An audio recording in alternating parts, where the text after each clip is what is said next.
تعرفوا ايه اول سؤال بسأله لاي عميل بيجي لي لما بيكون محتاج يشتغل على بروجكت فريلانس ويقول لي انا عندي داتا والداتا دي عايزين نعمل لها اناليسز وداشبورد وهكذا. اول حاجة بالنسبة لي بسأله سؤال واحد بس: هي الداتا دي طالعة من سيستم ولا طالعة من او شخص داتا انتري هو اللي مدخلها كانبوتس مثلا؟ ليه لو قال لي لو سيستم فانا بيبقى قلبي مرتاح شويه، لان بيكون الداتا في حد ذاتها بتكون نظيفه. في فاليديشنز على الداتا اصلا من خلال السيستم وهكذا، فبيكون الداتا تايب مظبوطه وبيكون الدنيا تمام بالنسبه لي، وببدا اشتغل على ان انا اعمل تشيك على الداتا دي واعمل كليننج بحاجات بسيطه، وبيبقى الامور مستقره. لو الداتا دي داخله به خلال شخص فبيبقى يعني حدث ولا حرج بقى، بيبقى في كم من الايرورز مش طبيعي.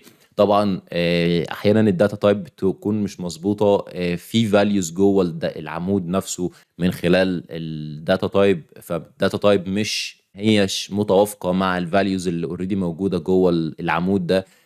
في ميسد فاليو، في ايرورز، في ارقام وتواريخ داخله بشكل خاطئ.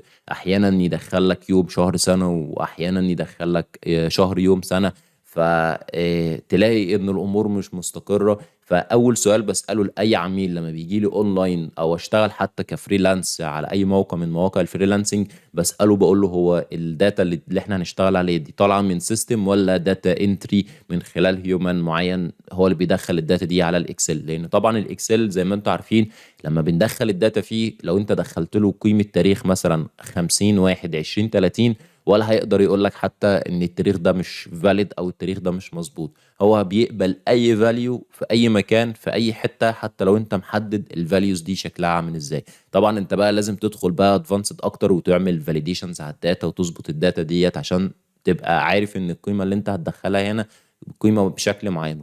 تقريبا 90% 99% من الناس ما بتعملش كده، فبتلاقي نفسك لبست في كم كبير جدا من البيانات اللي مش نظيفة اللي مضطر ان انت تعمل لها كليننج.